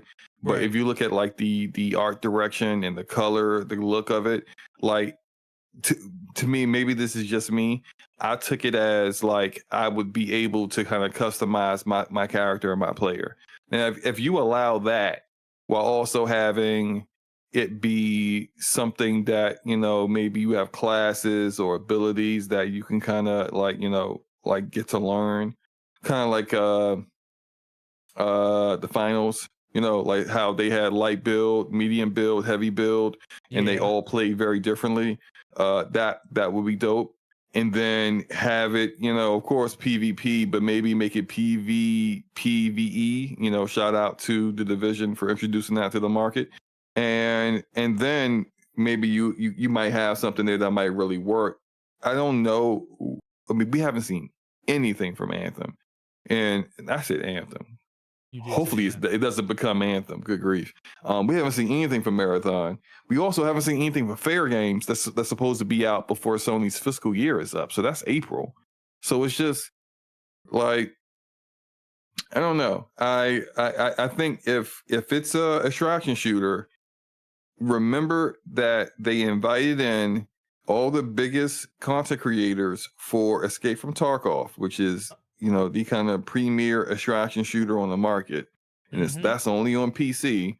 And none of them, when asked, felt it was a game that they would want to play. Yep. And so that would have been a signal to me that we might need to pivot, and take what we have, but start to retool this to be something a little different. And I don't know.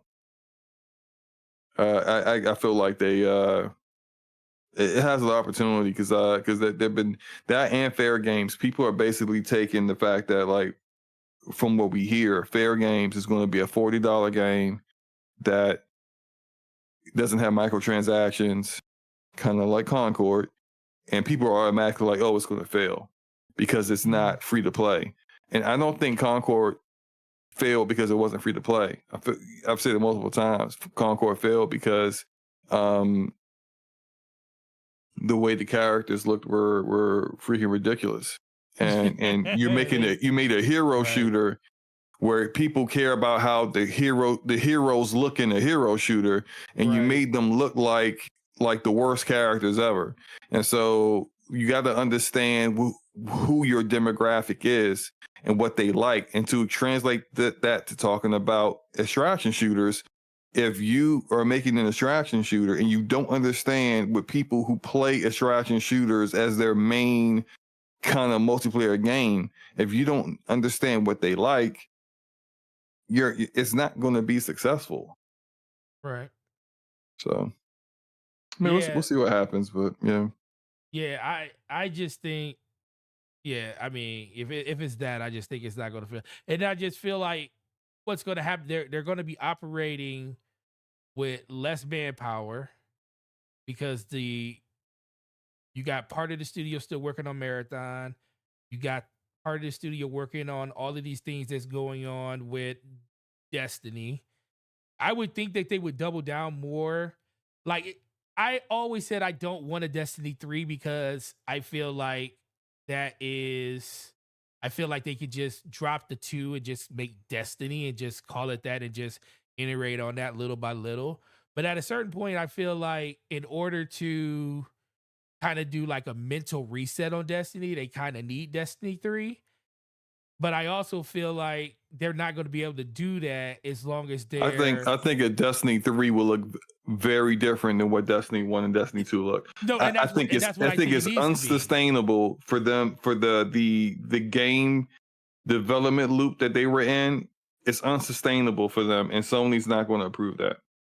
To have a big campaign and multiplayer to begin, and then start dropping big expansions, and they already don't do that for Destiny 2 now, right? I don't think they ever go back to what the old model is. I don't even think they go back to like if they do a Destiny 3. It wouldn't surprise me if it didn't even have PvP. Because if you think about how they didn't support PvP with new maps and for the longest period of time, years, which is egregious, it's criminal. And they didn't do that for years because they had the people who were working on who were doing PvP working on Marathon. Now the studio is even smaller than it was then. You do a Destiny 3, it's gonna be focused on campaign, story content, and nightfalls and raids. That's what it'll be focused on. And if you want your PvP fix, we have a Marathon for you. Or we got a Destiny Rising mobile game.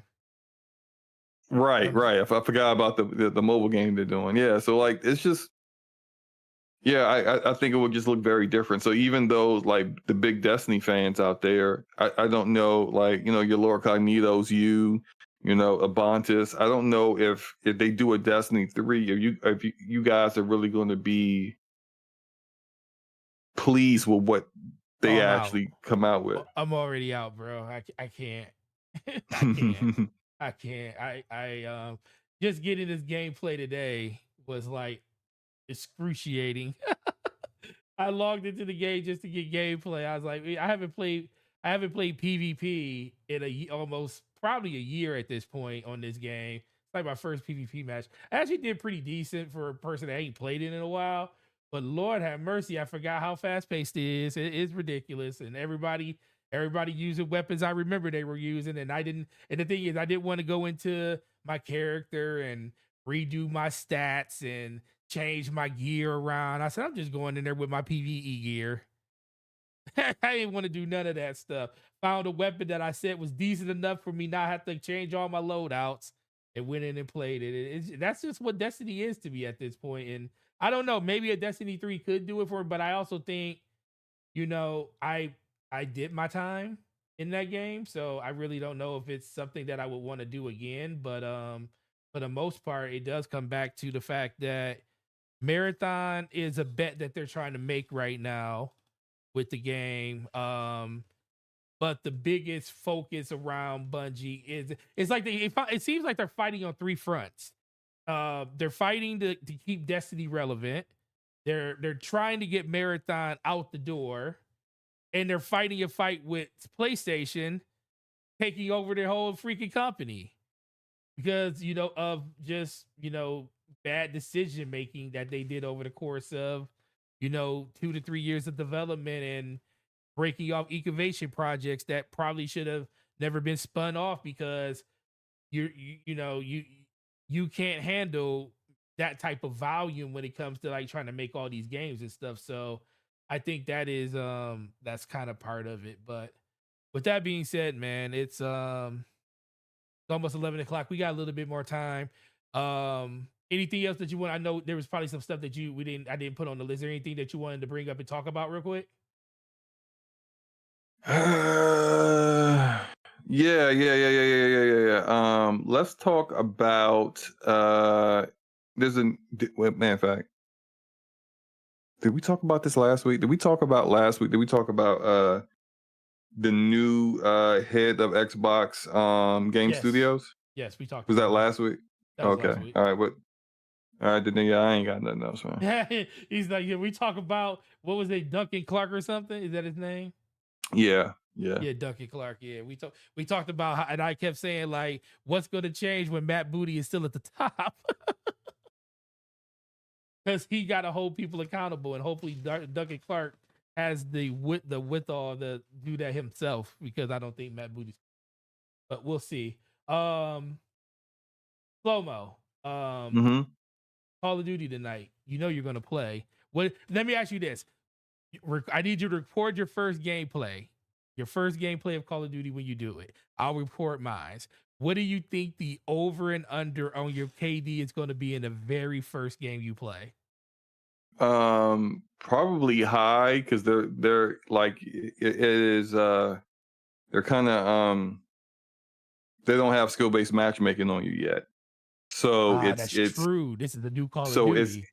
it's kind of like it still doesn't know where to put you, and it's gonna be like that for like your first like 3 or 4 matches, and then they're like, oh, you're pretty good. You're pretty good at this game. Let's throw you over here, and then you're sweating for the rest of your time playing. So. They're gonna throw you here, then they're gonna be like, yeah, we didn't throw you far enough. Here, we're gonna throw you over this tall.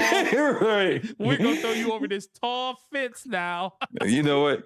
Ping. What's a ping? You know what? Ping? You about to experience it now. over 100 milliseconds. Why not? You know, it's just like.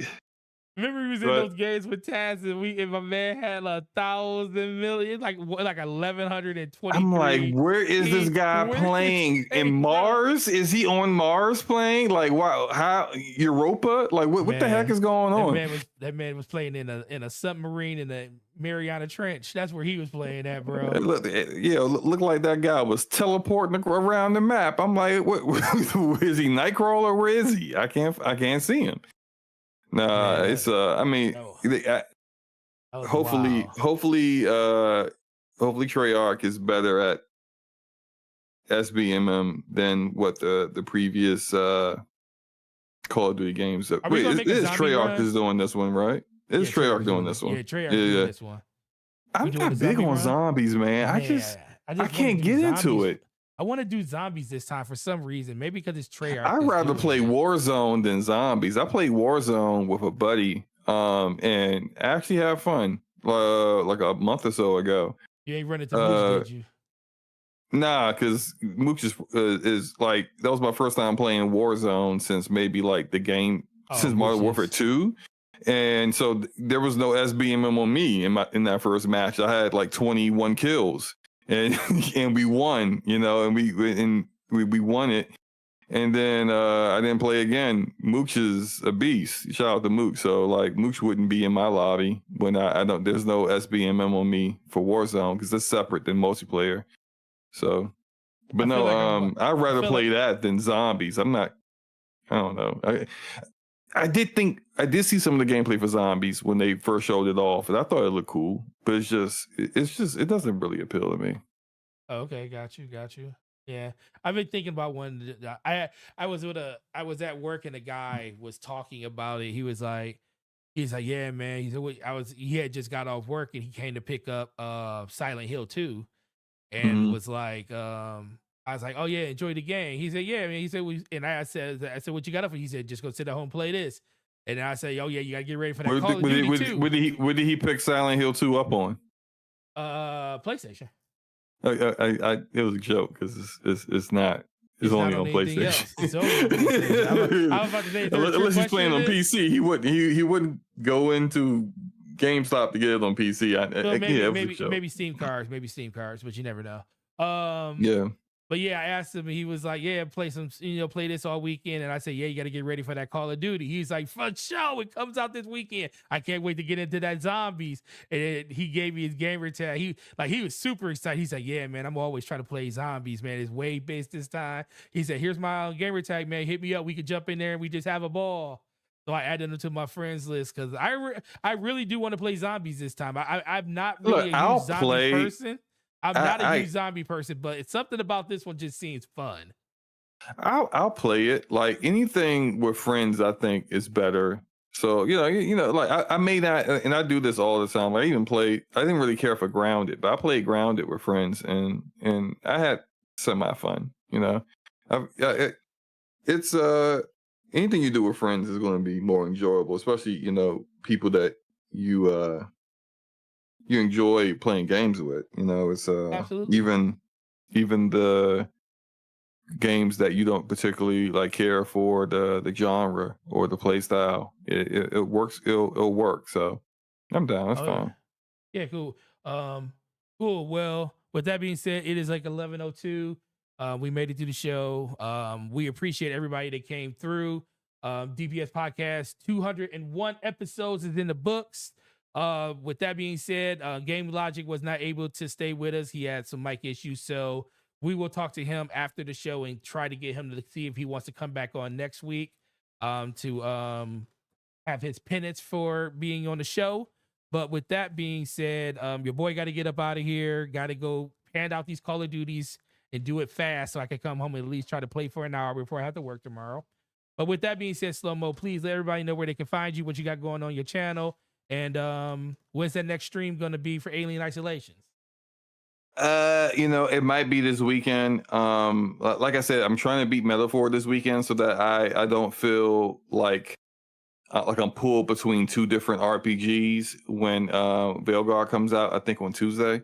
So I will try to do more Alien Isolation this weekend. I almost pulled the trigger on it, but then I changed my mind. You know that Supermassive game that's like a tie-in with Dead by Daylight. I think it's called like something Frank Stone, something like that. I almost bought that, but I think because I was thinking about maybe streaming that, but I changed my mind because like I looked at some of the Steam reviews on it, and it's mixed not for performance issues, but because it's just not that good. And some people were saying it was worse than the Dark Pictures Little Hope, which I think is the worst Dark Pictures game. It is almost as bad. It is almost as bad as The Quarry. And so if it's that bad, I'm a pass on that. So I'll figure out something else to play after Alien Isolation. But yeah, I'll finish up Alien Isolation this weekend. I'll try to, if I don't go live tomorrow, then it will be tomorrow night. Then it will likely be like Saturday night. So just look out for that stream, of course, on the DPS channel as usual. Yeah, really appreciate that, and definitely looking forward to seeing that stream. I'm definitely going to watch the next one because I was watching part of the last one, and I was just laughing at you. You just like the alien just like you. It's like, it was so funny. You looking at the motion tracker, you're looking around like I don't see humanoids. This is an alien, and you just calmly climbed under the table. It was like, no, I know you don't see me here. It's like you ain't say nothing. You just like looked at your thing, looked at the meter and saw the spot and just looked around and was like, I'm going under this table. I'm just like, because she runs like a sloth. So there's no way to outrun the alien. Your only recourse, and they give you weapons and they're worthless by the time, like, so when I didn't have a gun and I would beat a human over the head with a wrench, the gun disappears. So I can't use a gun on humans. When they finally give me a gun and they did the whole little animation, she's looking at the pistol. I'm like, bet, I got a gun now. All the humans get killed by the alien, and all I got left is the dumb androids that look horrible. And I'm shooting them in the head, and they're just like, have a good day, sir. And I'm just like, oh, so this means nothing. Like, so like you're giving me weapons that are worthless. I know I've watched every Alien movie multiple times. I know that pistol. I might as well throw the pistol at the alien for all the good it's going to do to it. It is, if anything, if I actually like make some damage to it, the acid blood is just going to hurt her. So it's just like, there's just no purpose. That's why when you said, is there weapons in this game? Can I get weapons in this game early? And I said no. Even though you do get weapons, I was like, no, you basically don't have weapons. Those weapons don't do nothing to that alien. Don't do nothing. They're just there to make you feel good. Yep. I have a gun in my hand. Yay. It makes you feel like I got a fair fight in front of me. No, you don't. Nope. Nothing that you're fighting in this section, you can use that gun on. I'm just like, you just keep doing it. But yeah. I mean, I think the story is very interesting. I like Amanda Ripley. I mean, it's an older game. I'm not going to really knock the character model like that, but I think it looks pretty good on PC for a game to be a decade old. It looks, and I'm not using any mods or anything like that on PC to kind of modernize it or clean it up, or like some of the programs out there that just add ray tracing to everything, like software-based ray tracing. I'm not doing any of that. It's just the base game max settings looks great, and I'm playing at 4K, 144 hertz. I'm sorry, 144 frames per second. So just come through on the stream. I'm laughing at y'all jumping because I ain't jumping. Y'all jumping, off of every little thing because y'all scared of everything. I'm laughing at y'all. So a person can say that when it can't be on camera and have verification happen. Trust but verify. We already know you over there. It can't be on camera, so it's not like we really know. Well, be that as it may, you're just gonna have to trust me. I wasn't jumping. Trust you as far as I can throw you when it comes to this. I'll say, look, Dead Space remake is scarier. And I did. If you look at the stream, I did a Dead Space remake. I was jumping. There was jump scares, and I was like, oh, I was making sounds. You ain't had a reason to jump yet, though. I will say that, though. Not yet, at least. We'll see.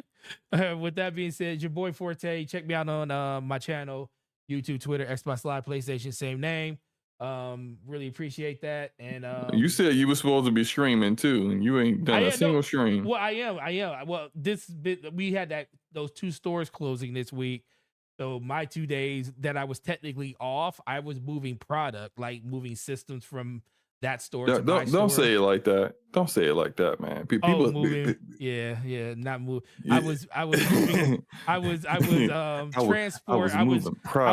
I was playing transporter.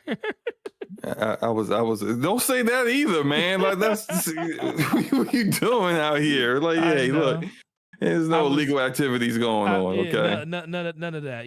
Was it? It's like, nah, man. I couldn't do no streaming. I was moving that product. What I'm saying? I'm hustling out here, grinding. Like what? I was going to and from Magic City every night, and I don't mean the building. Let's get out of here before we get investigated. All right, guys, we appreciate y'all. We'll see you guys next week on episode 202. Have a good night. Enjoy Call of Duty weekend, and hit us up if you guys want to play. Peace out. Peace.